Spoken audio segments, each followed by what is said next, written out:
Find a comfortable position now, whether you're lying down or curled up somewhere warm. Let your body settle into the surface beneath you and allow your eyes to gently close. Take a slow breath in and let it go. In and out. There's nowhere you need to be right now. Nothing you need to do. This moment belongs only to you. Let your shoulders soften. Feel the weight of the day beginning to lift from your jaw, from your hands, from the space behind your eyes. With each breath, you're drifting a little further from the noise of the world. Breathe in and breathe out. Imagine for a moment that the sky above you is deep and dark and full of stars. Ancient stars, older than any map or name, quietly watching over a world that has been turning for 10,000 years. You are safe here. You are held. And tonight, you are invited to travel. Welcome to Moonlit Dynasty, a collection of ancient stories from the heart of China. Tales of gods and heroes, of love and sacrifice, of the endless turning of the seasons. Stories that have been whispered for generations, carried by the wind across mountains and rivers, from the mouths of grandmothers to the ears of sleeping children. If these stories carry you gently to sleep, a subscription means the world to us and ensures the next story finds its way to you. Tonight, let one of those stories find you. Settle in, close your eyes, and let the old world carry you gently into the dark and into sleep.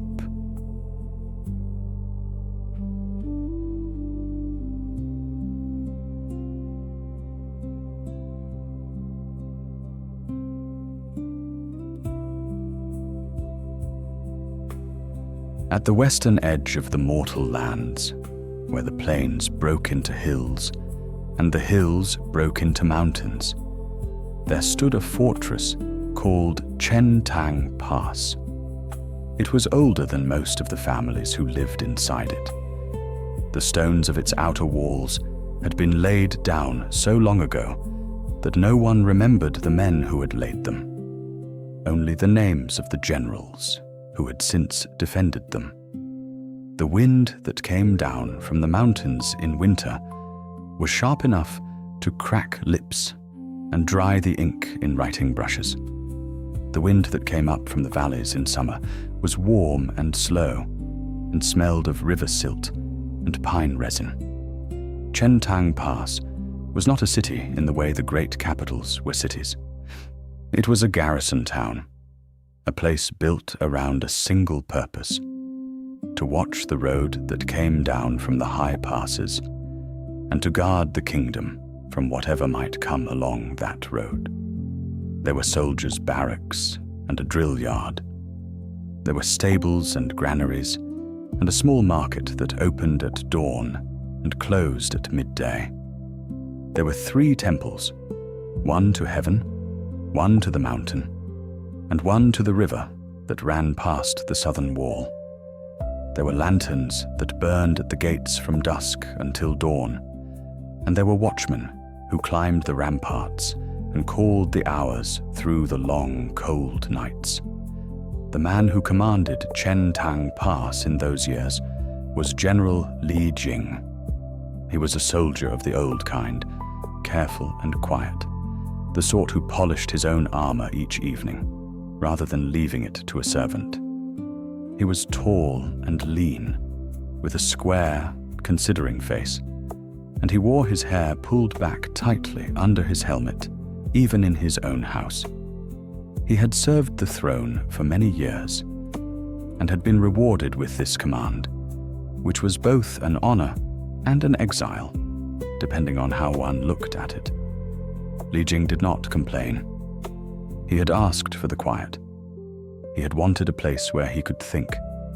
His wife was Lady Yin. She was younger than he was, and gentler, with a face that the servants called moon-like, meaning round and pale and full of soft light. She had grown up in a southern city and had not been raised to know the wind of the northwestern frontier. But she had learned. She had learned to bank the brazier coals so they would last until morning. She had learned to stitch the lining of winter robes thickly. She had learned the names of the officers' wives and the favorite teas of the visiting officials. She moved through the general's quarters the way a slow river moves through a narrow valley. Steadily, without hurry, leaving everything a little brighter than she had found it. The seasons in Chen Tang Pass turned in their old patient circles.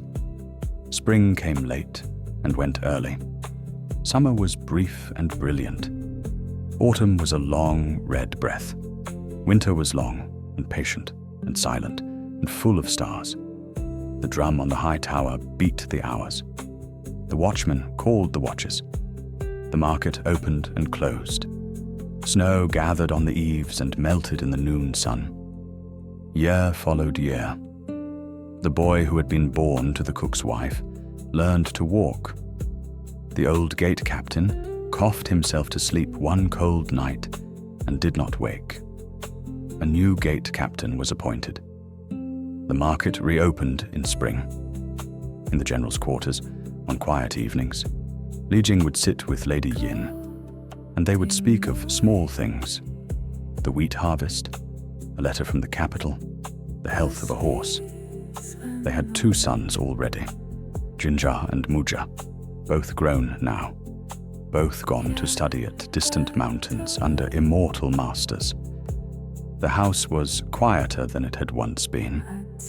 Sometimes Lady Yin would look at the empty places in the room where her sons had once played, and she would not say anything, and Li Jing would pretend not to see.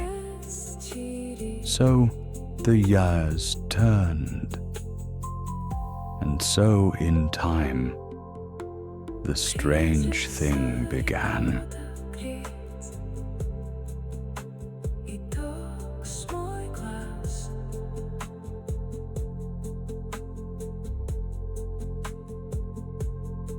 It began with a dream. Lady Yin dreamed often, in the way that gentle people sometimes do. Dreams of her childhood gardens, dreams of her mother's voice, dreams of rivers she had not seen since she was a girl. But the dream that came to her in the early spring of that year was different from the others. It came on a night when the moon was very full and the wind was very still, and it did not feel like a dream at all. It felt like a visit. In the dream, she was walking in a garden she did not know. The paths were laid with pale stones, and the trees were heavy with white blossoms. And at the center of the garden, there was a small, still pool. And beside the pool, there stood a Taoist monk. He was old and not old at once, the way some figures appear in dreams. His robes were the color of river fog.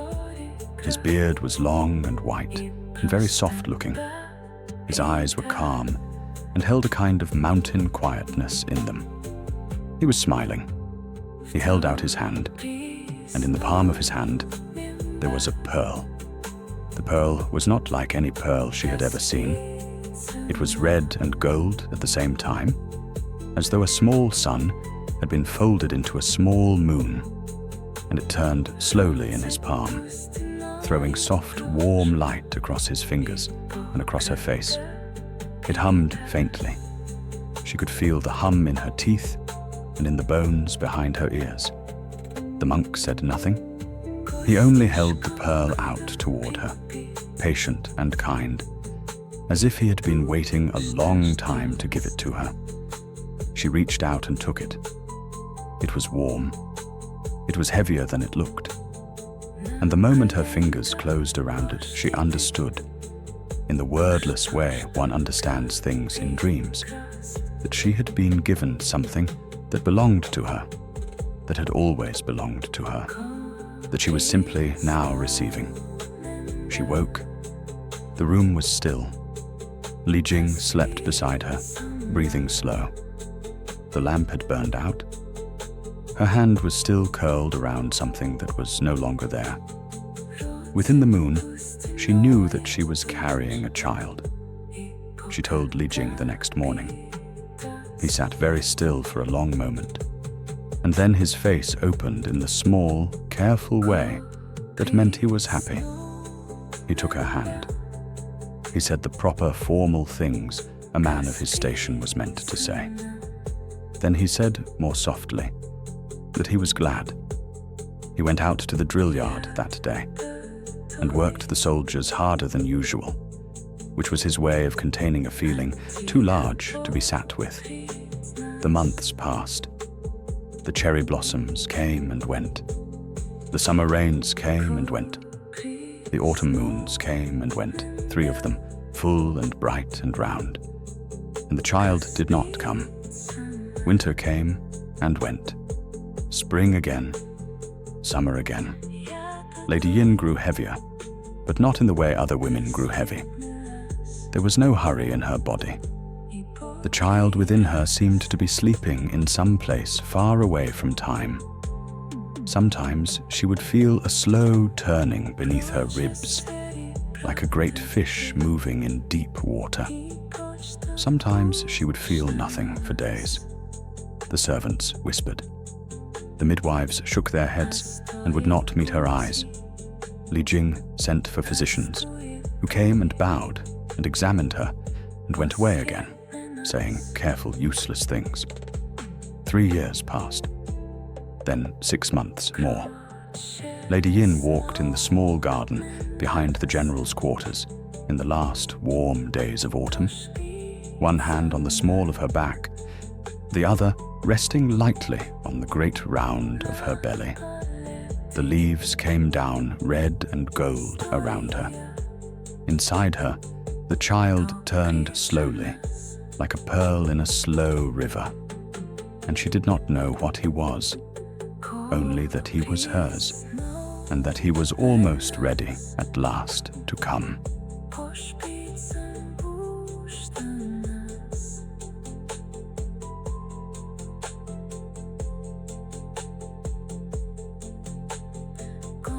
The night the child came at last was a night without wind. It had been a strange evening even before the pains began. The lanterns in the courtyard burned very steadily, their flames standing tall and unwavering, as though the air itself were holding its breath. The dogs in the kennel would not lie down. The horses in the stable stood with their ears pricked forward, listening to something none of the grooms could hear. The watchman on the wall reported a faint reddish glow on the horizon to the east, although the sun had set hours ago. Li Jing, when the message came to him, frowned and said nothing, and walked out into the courtyard to look. The glow was there. It was very soft. It did not seem to be coming from any particular place. He had not yet gone back inside when the first cry came from his wife's chambers. Lady Yin's labor was unlike any the old midwives had attended. There was no slow opening, no gradual quickening. There was only a great warm pressure rising in her like a tide, and a light, a real light, beginning to glow softly through the silk of her robes. The midwives stepped back. The eldest of them, a woman who had brought hundreds of children into the world across 40 years, crossed herself in the old country way and murmured an old country prayer. Lady Yin gasped once, very softly, almost like surprise. And then, from her body, there came not a child. There came a ball of light. It was the size of a large melon, and it was red and gold, and it spun slowly in the air, a hand's breadth above the bed. It hummed.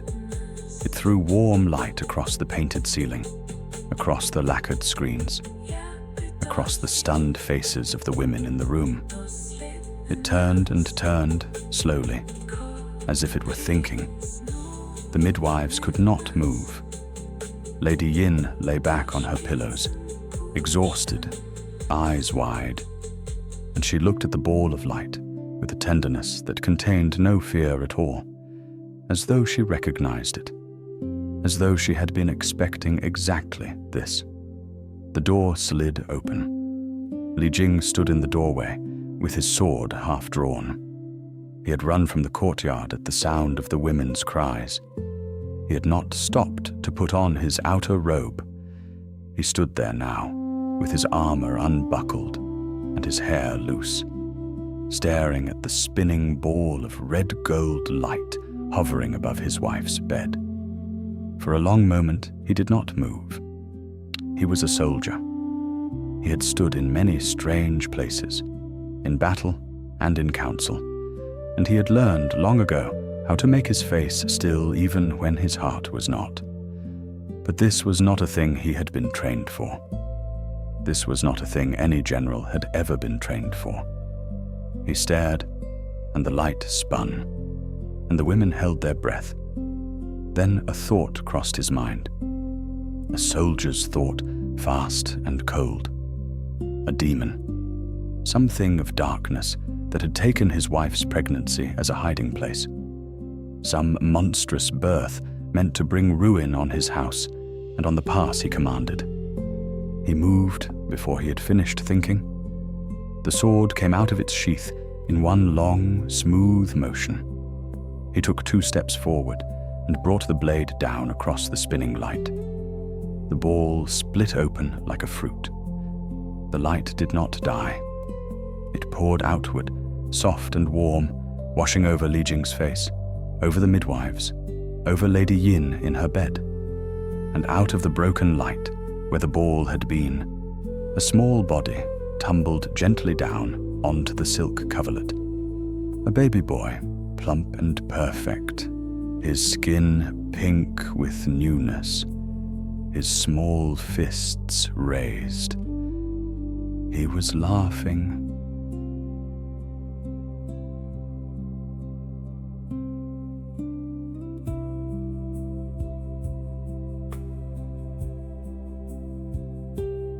The baby's laughter filled the room. It was not the wail of a newborn. It was a real laugh, bright and full-throated, the laugh of a child who had been waiting a long while and was very glad to have arrived at last. On his small right wrist, there was a golden hoop. It was about the size of a bangle, but it did not look like a bangle. It looked like a thing of weight and purpose, glowing softly with its own inner light, fitting his wrist as though it had been made for it. Around his small body, wound twice from shoulder to hip, there was a long strip of red silk, soft as flame and bright as flame, that seemed to drift faintly in a wind no one in the room could feel. Li Jing lowered the sword. His hand was shaking. He had not realized his hand was shaking. He looked at the baby, and the baby, who could not yet possibly see properly, whose eyes should still have been newborn and unfocused, looked back at him. The baby's eyes were dark and clear and full of recognition. They were the eyes of someone who knew exactly where he was and who he had come to. Lady Yin reached out from the bed. The eldest midwife, recovering her wits, lifted the laughing child gently and laid him in his mother's arms. Lady Yin began to weep, very softly, without sound. Li Jing stood beside the bed, with his sword forgotten in his hand. He did not know what to say. He had imagined this moment many times, across many years, and in all his imaginings he had been ready. He was not ready now. It was at this moment that the chamber filled with a different light. The lanterns dimmed. The air shimmered. And in the open doorway, where a moment ago there had been only the dark hall, there now stood a Taoist immortal in robes the color of river fog. The midwives all dropped to their knees at once, without thinking. Li Jing turned. He saw the white beard, the calm mountain eyes, the long sleeves that moved as though stirred by their own quiet breeze. And he understood. He had heard his wife describe this man many times across the long years of her pregnancy. He sheathed his sword carefully and bowed very low. The immortal smiled. He came into the room without seeming to walk and stood at the foot of the bed and looked down at the laughing baby in Lady Yin's arms with an expression that was tender and old and amused all at once. "I am Tai Zhenren," he said, and his voice was soft and carried easily through the room. "From the Cave of the Golden Light on Qianyuan Mountain, I have come a long way to greet this child, although in truth he has come a much longer way to greet you."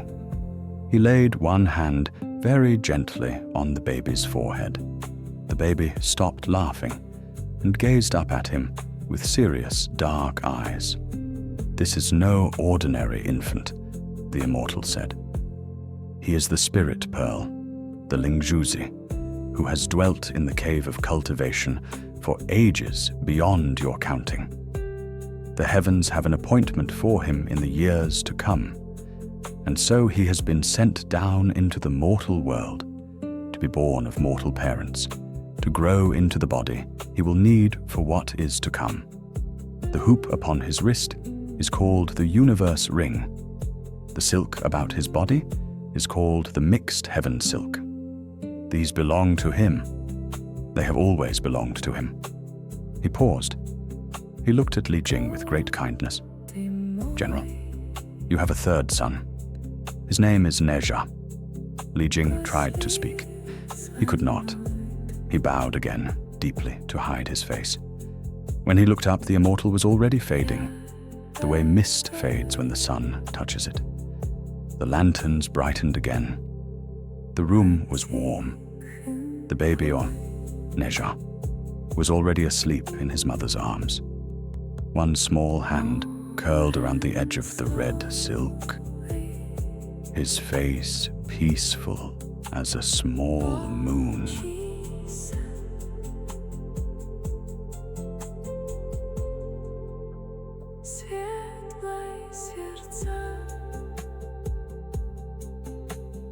A baby who had once been a spirit pearl did not grow in the ordinary way. Nezha walked at 3 months. He ran at 6. By his first year, he was outpacing the servants through the courtyards, his small bare feet slapping the stone, his black hair flying loose, his laughter ringing off the walls in a way that made the older soldiers smile against their will. By his second year, he could climb the lattice of any window in the general's quarters. By his third, he could outrun the household dogs. By his fourth, he could leap from one rooftop tile to another without making a sound, although Lady Yin had forbidden him 100 times to climb on the roofs. He was a small, bright bother of a boy. He was beautiful in the way wild things are beautiful. Clear-skinned, dark-eyed, with a wide, quick mouth that smiled often. He did not seem to understand tiredness. He did not seem to understand fear.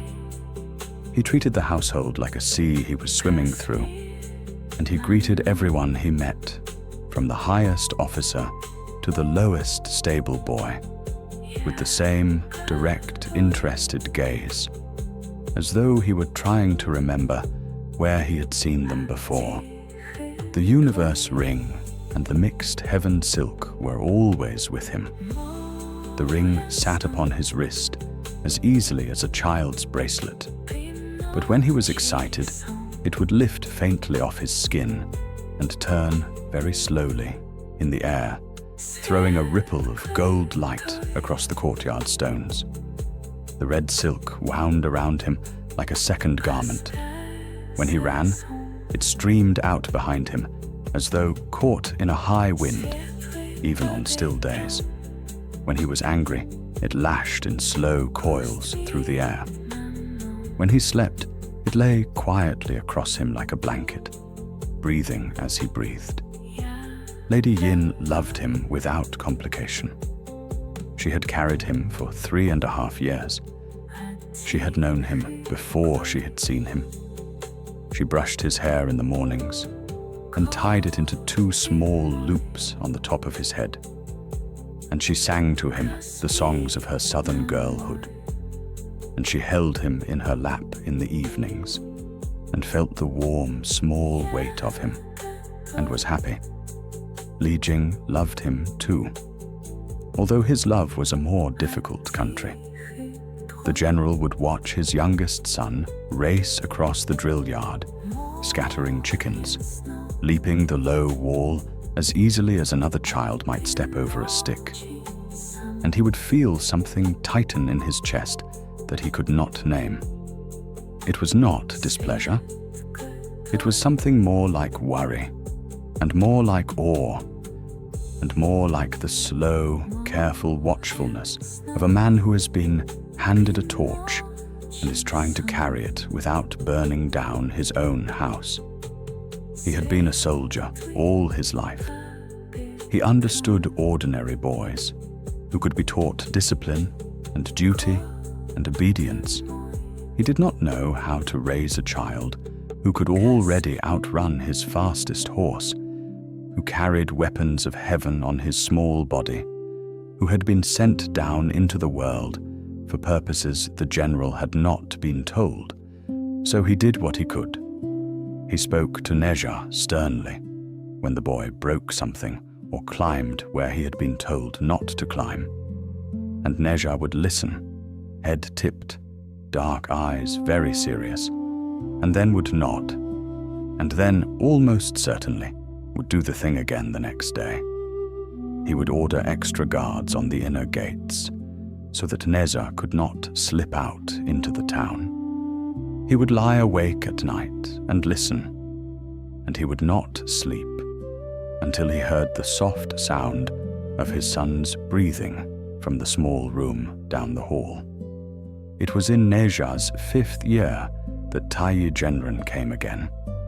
He came on an ordinary afternoon, walking quietly through the front gate as though he had always been expected. And he asked the general for the boy.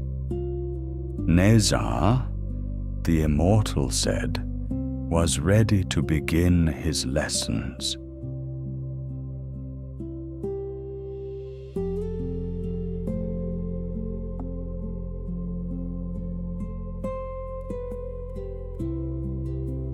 The Cave of the Golden Light sat high on the side of Chanyuan Mountain, in a place where the clouds passed below the threshold rather than above it. It was not really a cave, although it was called one. It was a wide, open hall set into the mountain's living stone, with pillars of carved jade and floors swept clean by some wind that came and went on its own errands. Cranes nested in the pines outside. A small, clear stream ran past the entrance and fell away down the mountain in a series of soft, white waterfalls. The air smelled of pine and of something sweeter that had no name. Taiyi Genren brought Nezha there for his lessons. He did not take him there to live. Nezha returned home to Chen Tang Pass each evening, carried on a cloud that the immortal sent for him, sleeping in his own bed beside his mother's chamber. But each morning, just after dawn, the cloud would come, and Nezha would step onto it eagerly, and he would be brought up the mountain to be taught. The lessons were not what one might have expected. Taiyi Genren did not, at first, teach him sutras or talismans or the names of the heavens. He sat with the boy by the stream and asked him questions. What did Nezha hear when the water moved over the stones? What did he see when the wind passed through the pine needles? Could he feel the difference between the heat of the morning sun and the heat of the noon sun on the back of his hand? Nezha, who had never been asked such questions before, would frown in concentration, his small face very serious, and then he would answer, and his answers would often surprise the immortal into smiling. After a time, Taiyi Zhenren began to teach him the use of the universe ring and the mixed heaven silk. These were not lessons of memorization, but lessons of feeling. The ring, the immortal explained, was an extension of Nezha's own will. It would go where he sent it. It would return when he called it. The silk was an extension of his own breath. It would move as he moved, would protect him as he wished to be protected, would carry him through the air if he asked it to. There were no incantations. There were only hours and hours of practice, of throwing the ring across the wide hall and catching it again, of letting the silk wrap around his arm and unwind, of standing very still and feeling these two ancient objects as though they were not objects at all, but parts of his own body that had been sleeping and were now waking up. Nezha learned quickly. He learned too quickly. Taiyi Zhenren would set him a task that should have taken a season to master, and Nezha would master it in an afternoon, and then would look up brightly with an expression that asked, "What next?" The immortal would laugh softly and stroke his beard, and would say very mildly, "Patience, little one. There is no hurry. The mountain is not going anywhere." But Nezha did not understand patience. He understood doing. He understood feeling the ring leave his hand, and feeling it strike whatever he had aimed it at, and feeling it return. He understood the long red silk unfurling like a thought across the open air. He did not understand sitting still. When Taiyi Zhenren asked him to meditate, he would sit cross-legged for a polite minute or two, and then he would fidget, and then he would slip off to chase a butterfly along the stream, and the immortal would only sigh and only smile. There is a way, Taiyi Zhenren thought, watching the boy splash through the shallows in pursuit of small, bright fish. There is a way that some souls must learn, and it is not by sitting still, but by moving, by doing, by living their lessons out into the world. He is one of those. He will learn what he needs to learn, but he will learn it the hard way. In the evenings, the cloud would carry Nezha back down the mountain to Chen Tang Pass, and Lady Yin would meet him at the gate with a warm cloth for his face and a bowl of soup. And Li Jing would watch from a distance and would feel that tightening in his chest again, the worry and the awe, and would not know what to say.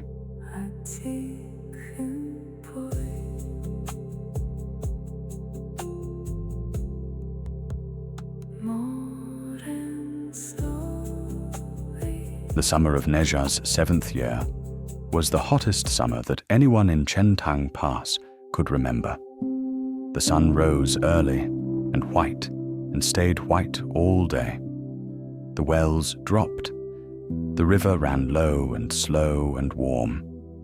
The drill yard in the afternoon was too hot to stand on. The soldiers were given leave to rest through the worst hours and to drill only in the morning and the evening. The market closed at mid-morning. Old men sat in the shade of the wall with their robes loose and their fans moving slowly. Cicadas droned in the dusty trees outside the south gate from dawn until well after dusk. The horses stamped fretfully in their stalls. Even the dogs gave up barking and lay in the shadow of the eaves, panting. their tongues long. Nezha, in the heat, was miserable. He did not understand stillness, and he did not understand being told to lie down quietly in his mother's cool inner room and wait for the worst of the afternoon to pass. He would lie there for a polite hour, watching the sunlight crawl very slowly across the painted screen. And then he would wriggle, and then he would slip down off the couch, and then he would be gone, out across the courtyard, past the side gate, down the small dirt lane that ran behind the stables, toward the river and beyond. Lady Yin discovered more than once that he had gone, and would sigh and ask the servants to fetch him back. But Nezha could outrun any servant the household possessed. He always returned of his own accord, eventually, sun-warm and damp and smiling, with stones from the river in his pockets.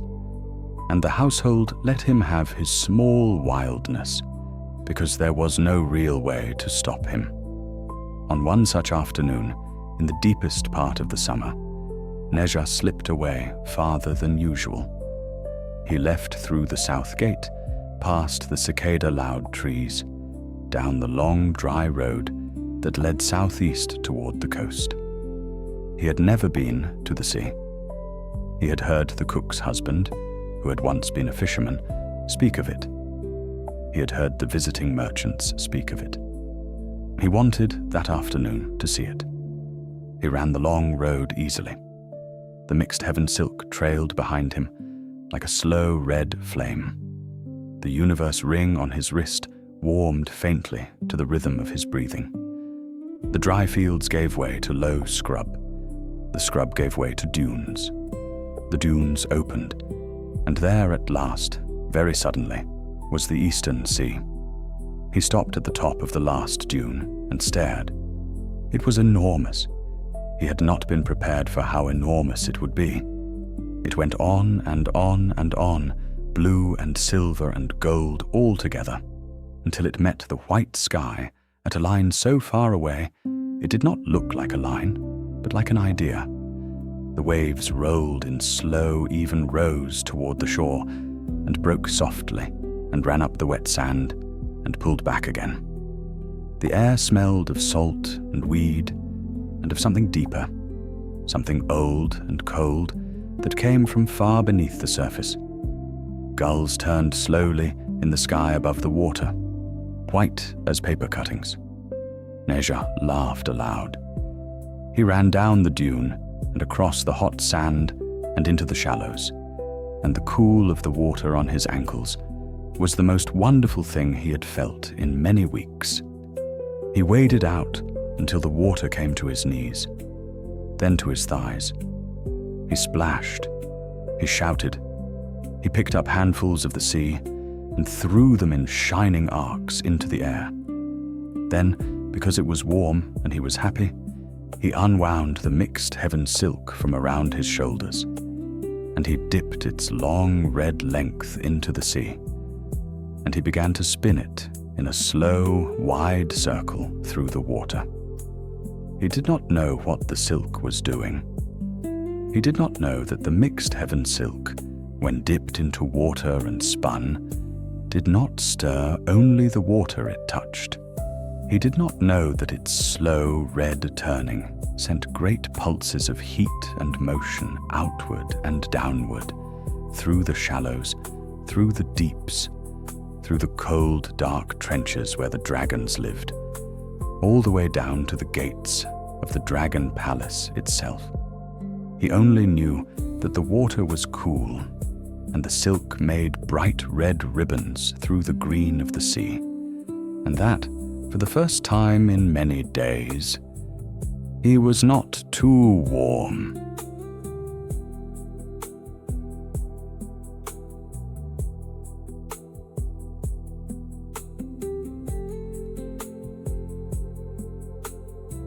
Far below the shining surface, in a hall of coral and pearl that no mortal had ever seen, the Dragon King of the Eastern Sea looked up from his cushioned throne and frowned. His name was Ao Guang. He was old in the way only dragons are old. His beard was the color of foam, his eyes were the color of storm light, and the long blue length of his body could, when he wished it, fill the sky from one horizon to the other.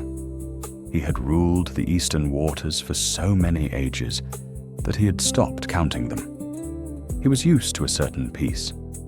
The peace had just been disturbed. The water in the throne hall was trembling. Not violently. The trembling was very faint, almost subtle, but it was wrong. The pearls strung along the pillars chimed softly against one another. The hanging fronds of seagrass that decorated the throne swayed in a slow, rhythmic pulse that matched no current Ao Guang knew. Somewhere above, somewhere near the shore, something was turning a great wheel of force through his sea, and the sea did not like it. He sent for his patrol captain. The captain was a fierce-faced yaksha named Li Gen, broad-shouldered, blue-skinned, scaled like a deep-sea fish, who saluted with one clawed fist and waited for orders. "Find what is disturbing the shallows above the northern shore," said Ao Guang. "Make it stop." The yaksha bowed and went. He rose through the dark water with a small escort behind him, up through the long blue middle of the sea, into the green of the shallows. And then, at last, his head broke the surface of the water near the beach. He saw a boy. The boy stood in the shallows, perhaps an arrow's flight away. He was small, even for a child. He had 2 top knots on the crown of his head. A long red silk ribbon trailed from his hands, drifting and spinning through the water in slow, wide loops. The boy was laughing. He had not yet noticed that anyone had risen from the sea behind him. Li Gen the yaksha pulled himself onto a half-submerged rock and stared.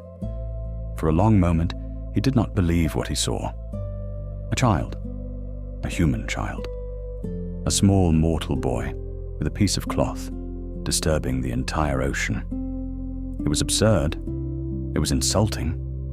He felt his temper, which was never very far from the surface, begin to rise. He shouted across the water in the voice of the deep, a voice that rolled like surf. "Boy, stop that at once." Nezha turned. He looked with mild interest at the blue-skinned creature on the rock. He did not seem alarmed. He did not even seem particularly surprised. He cocked his head and considered the yaksha the way he might have considered an interesting bird. "Who are you?" he called back, friendly enough. "I am the patrol captain of the Dragon King of the Eastern Sea," thundered Li Gen. "You are disturbing his waters. Drop that cloth and go home, or face the consequences." Nezha looked down at the silk in his hands. He looked at the calm green sea around him. Then he looked back up at the yaksha. His small face was puzzled rather than afraid. "This is the sea," Nezha said reasonably. "I am cooling off. I am not bothering anyone. You are bothering the Dragon King." "Then he is easily bothered," said Nezha, and went back to spinning his silk. Li Gen's temper, never far from the surface, broke at last. He gave a great roar and launched himself off the rock toward the boy, his clawed weapon raised high. He had killed men with that weapon. He had killed many men with that weapon. A small boy in the shallows would be the work of a single blow. He did not finish the blow. Nezha, without seeming to hurry, lifted his small wrist, and the universe ring rose off his arm and turned once in the air, almost gently, almost lazily, and met the charging yaksha at the height of his leap. There was a soft sound, a single, almost musical chime, and Li Gen fell back into the shallow water and did not get up again. the sea was very quiet. Nezha looked at the still water for a long moment, his face thoughtful, not triumphant. The universe ring drifted back to his wrist and settled there. He turned his face out toward the wide blue distance and waited, because he understood, even at 7 years old, that more would be coming.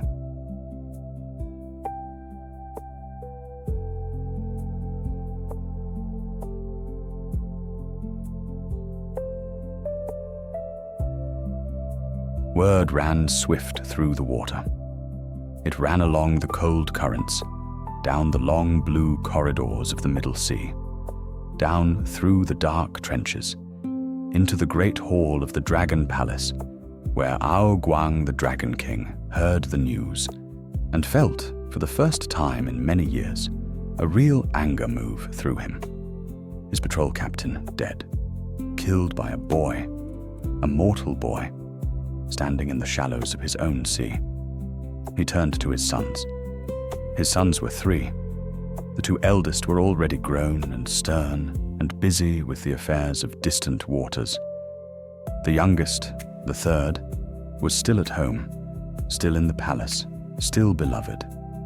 His name was Ao Bing. He was a young dragon prince of great beauty, white-scaled and silver-horned in his true form, slender and handsome in his human shape. He wore armor of pale jade and carried a long crystal halberd. He had been raised with the certainty that he was the son of a king, and he carried that certainty in everything he did. "Go," said his father. "Go and bring me an answer. Whoever has done this thing must give it." Ao Bing bowed. He went. He rose through the sea in a great spiral of cold light.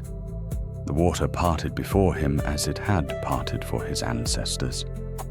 When his head broke the surface, the sea around him stilled, as though it knew that royalty had arrived. He stepped onto the air as easily as a man steps onto a stair, and he walked across the surface of the water toward the shore. Nezha, on the beach, watched him come.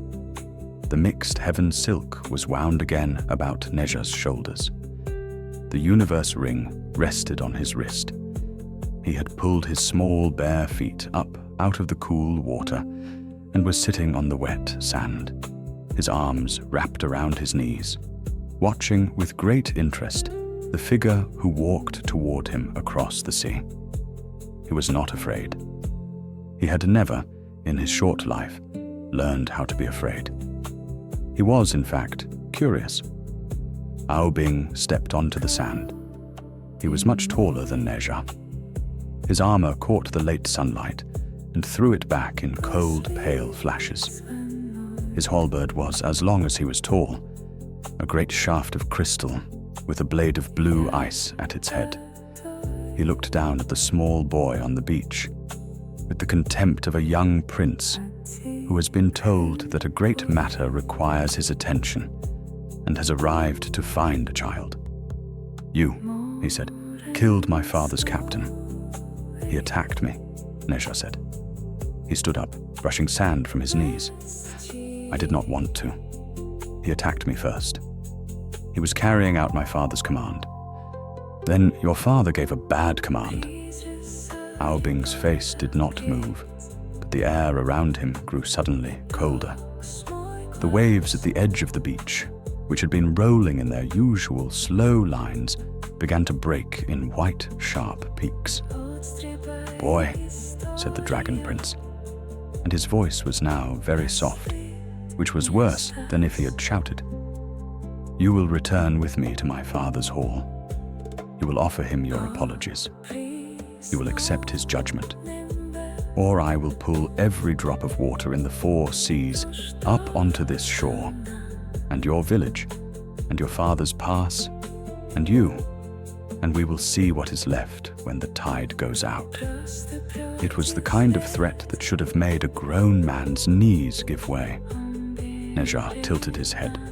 the way a small child considers a beetle on a leaf. He thought about it. He really did seem to think about it.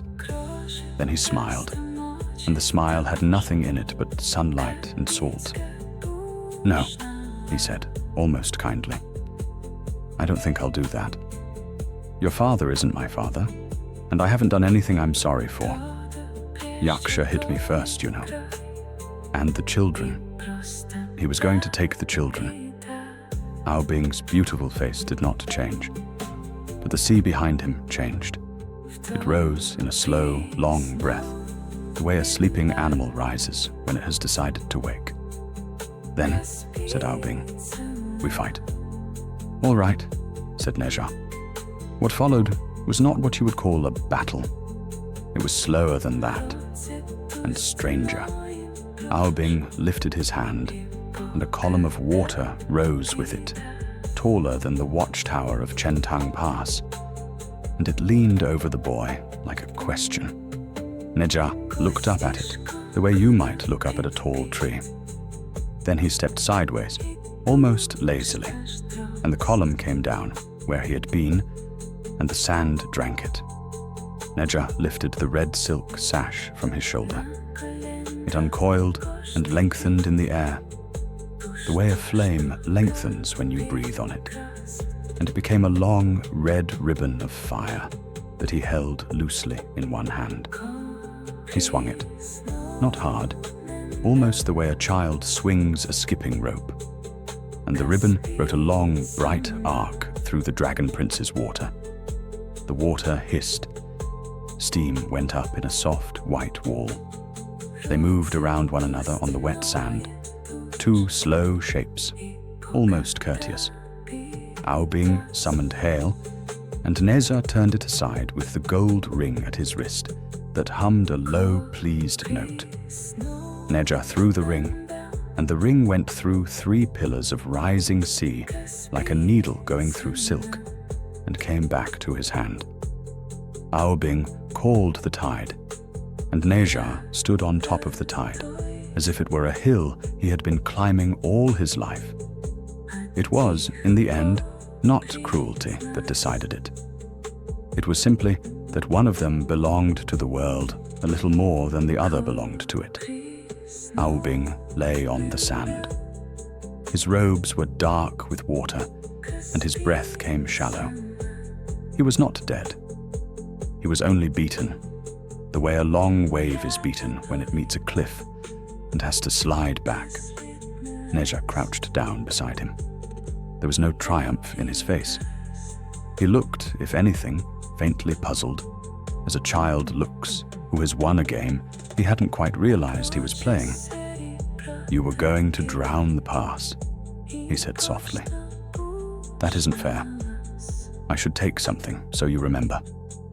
He reached out one small hand, and from the long, sinuous line of the prince's spine, he drew the dragon tendon, the long jin, the white silver cord of a dragon's strength, drew it out the way you might draw a thread from a hem, easily, without malice, the way one takes back a thing that has been owed for a long time. Aobing made a small sound. Nezha coiled the sinew neatly around his wrist, the way a fisherman coils good rope. "You can go home now," he said. Aobing rose. He did not speak. He walked into the sea, and the sea took him. And where he had been, there was only a darker patch of water that quickly was not even that. The waves went very flat. The wind dropped. Even the gulls, far out, were silent. The whole long curve of beach lay washed and pale under the late sun, and it was as if nothing at all had happened, except for the small boy at the tide line with a silver cord around his wrist, looking out at the quiet water with mild, thoughtful eyes.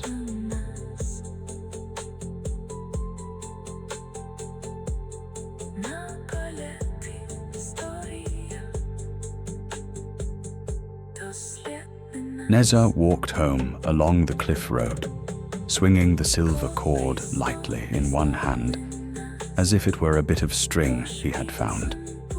He was humming. The sun was going down behind him, and the sea, very far below, was the color of old jade.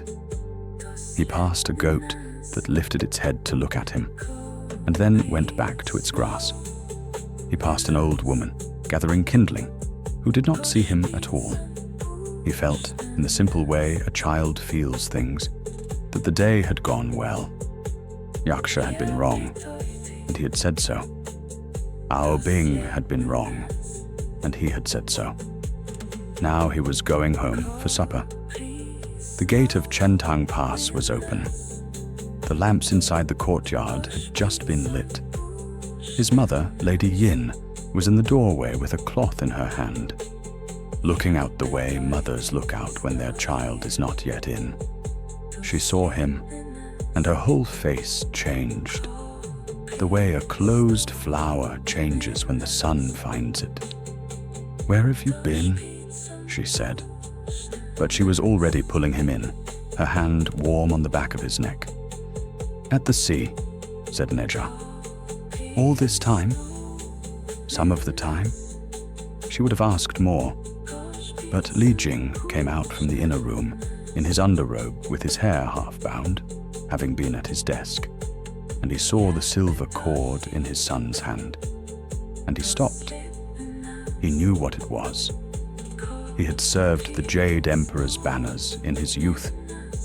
He had seen a dragon once, far off, threading a storm. He knew the look of a dragon's sinew, the way a soldier knows the look of a sword that does not belong to anyone he wants to meet. "Nezha," said Li Jing, very quietly. "What is that?" Nezha held it out to him politely, the way a child holds out a drawing. "It's a dragon tendon," he said. "From the third prince of the Eastern Sea.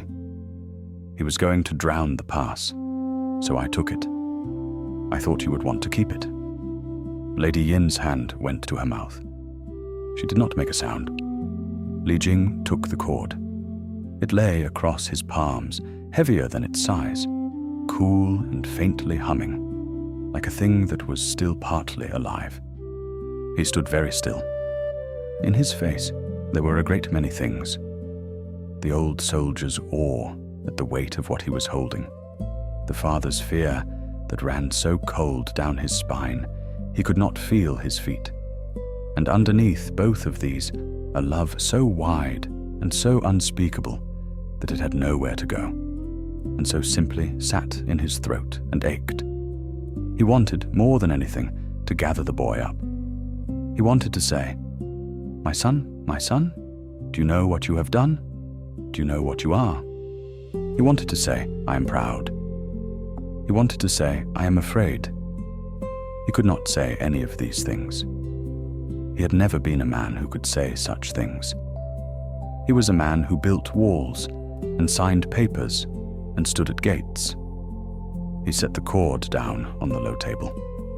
He looked at his son. He opened his mouth, and he closed it, and he opened it again.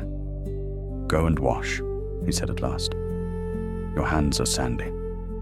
Nezha went to wash his hands. Lady Yin watched her husband. Li Jing did not meet her eyes.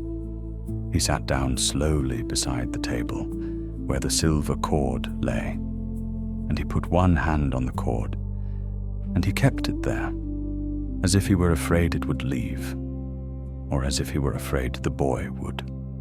Far away that night, beneath 4 different seas, 4 old kings were waking. The Dragon King of the East sat up in his hall of coral, and his eyes were the color of cold tide. To the south, to the west, to the north, 3 brothers heard him without sound, and rose, and the deep water around them turned still and dark and listening. Their anger was not hot.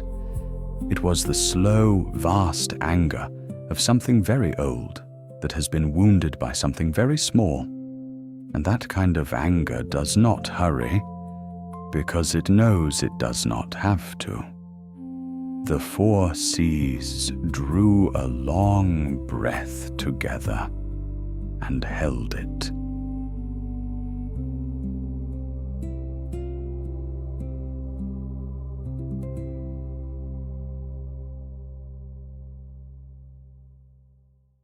The clouds came in before midnight, but they were not the clouds of weather.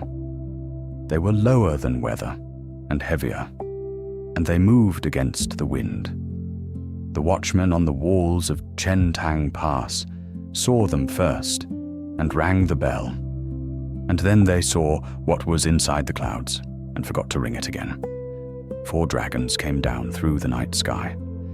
The east was azure, long and shining, its whiskers trailing like rivers. The south was crimson, scaled in fire. The west was white as old bone, and the north was black as the bottom of a well. Behind them, on disciplined ranks of cloud, stood celestial soldiers in lacquered armor, with spears that caught the moonlight, rows upon rows of them, silent. The whole sky over Chen Tang Pass was full of them. The pass, small and square and earthly below, looked like a toy that someone had set down and forgotten. The 4 dragons settled before the gate. As they touched ground, they took the forms of 4 old kings, robed in the colors of their seas, crowned, terrible. The dragon king of the east stepped forward. His face was beautiful, and his face was grief. And grief in such a creature is more dangerous than rage. "Li Jing," he said, and his voice was not loud, but every stone of the wall heard it. "General of Chen Tang Pass, come out." Li Jing came out. He had put on his armor. His hands were steady on the buckles, because his hands had always been steady.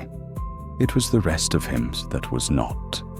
He stood on the steps above the gate and looked down at the 4 kings and the army of heaven behind them, and he bowed, very correctly, as a general bows to those who outrank him by a great deal.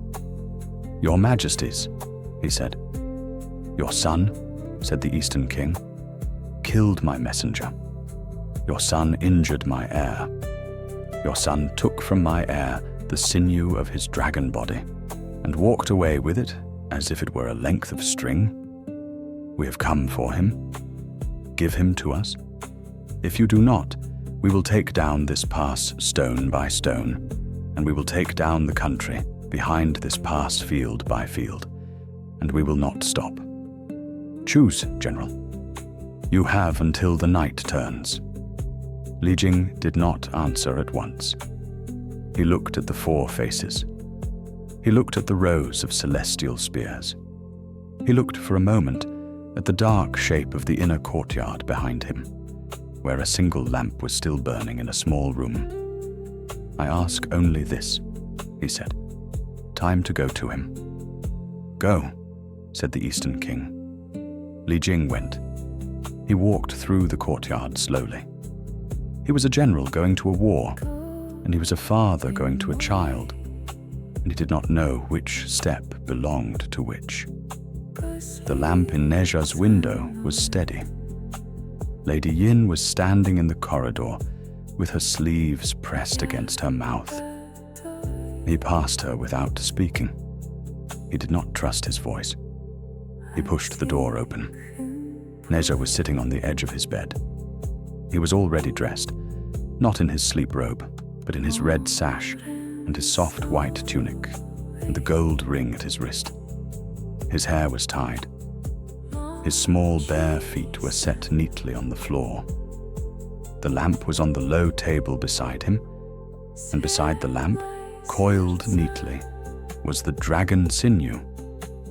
He had brought it back from the front room himself. He looked up at his father with eyes that were entirely calm. Not brave, exactly, just clear.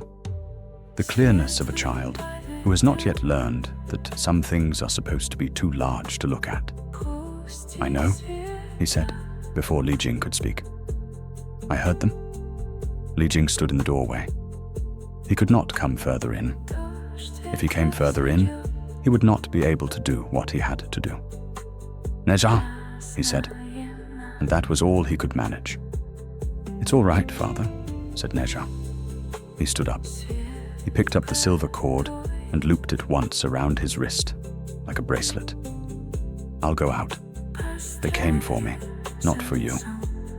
He thought about it. "Not for the pass either. I'll tell them so." He walked past his father into the corridor. He paused, only for a moment, and he reached up and patted his father's armored arm lightly, the way a child pats a horse to thank it. Then he walked on, down the corridor, toward the gate.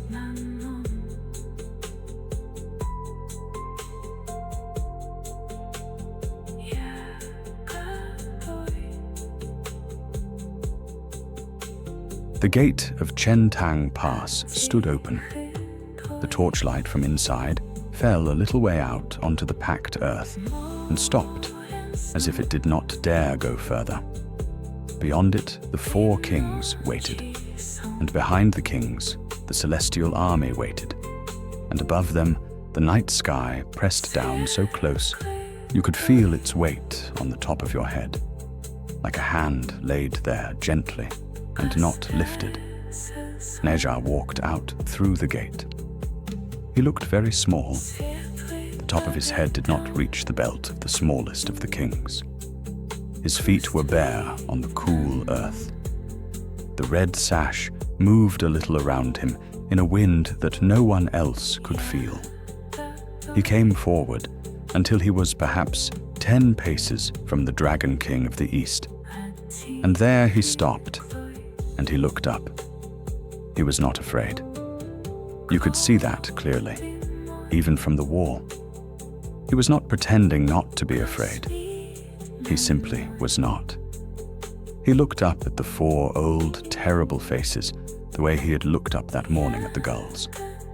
"Your Majesties," he said. His voice was not loud, but it carried the way a clear bell carries. "I am Nezha. I am the one you came for." The Dragon King of the East looked down at him. For a long moment, he did not speak. The other 3 kings looked at him too, and their long, slow eyes narrowed. "Boy," said the Eastern King at last, "do you know what you have done?" "Yes," said Nezha. He considered. "Some of it. Your messenger struck me first, and he was going to take the children of the village. I struck him back, and he died. I am sorry that he died. I am not sorry that I struck him. Then your son came, and he said he would drown this pass and all the country behind it. So I fought him, and I won. And I took his sinew so that he would remember. He is not dead. He went home. He paused. I did all of this. My father did not know. My mother did not know. The past did not know. They should not be punished for a thing I did by myself." The kings did not answer at once. It was a small thing, the speech of a child. It was also, somehow, not a small thing. The Eastern King had come down through the air expecting a frightened boy, or a defiant boy, or a boy hidden behind his father's armor. He had not expected this. He had not expected the matter-of-fact, small voice, or the clear eyes, or the way the boy stood with his bare feet planted and his hands loose at his sides, as if he were waiting for an answer from an equal. The Southern King made a sound deep in his throat, a sound that was not quite words. The Western King's white face did not move at all. The Northern King, oldest of them, looked at the boy a long time, and something passed behind his eyes that was not anger. It was, perhaps, the beginning of a thought that none of them wanted to think, that this small, barefoot child had not been made by ordinary means, and was not going to be unmade by ordinary means. and that whatever they decided to do to him tonight would be remembered for a very long time, by the seas, and by the sky, and by the patient bones of the world. The Eastern King's hand tightened slowly on the long carved staff he carried. He did not lift it. He did not lower it. He stood, and he looked at the boy, and the boy looked back, mild and unhurried, with the silver cord still coiled around his small wrist. Behind Nezha, on the wall, Li Jing stood in his armor, with both hands flat against the stone, and he did not breathe. Behind the kings, the celestial soldiers waited, spears upright, perfectly still. And the night did not move. The clouds did not move. The torches in the gate burned straight up without a flicker. Even the sea, far away beyond the cliffs, had gone quiet, listening. The whole world had drawn its long breath in and was holding it, waiting to see what would be done, what would be said, what would be decided. It was not decided. Not yet. The kings looked at the boy. The boy looked at the kings. Chen Tang Pass held its breath. The lamp in Nezha's empty room burned softly on, unattended, its small flame steady as a small heart. And the night went on being very long and very full and very quiet, the way the deepest part of a dream is quiet, just before it turns into the next dream. Sleep now. The story will wait for you. It is in no hurry. Neither are the kings. Neither is the boy. Everything that needs to happen will happen, in its own time, on the other side of sleep.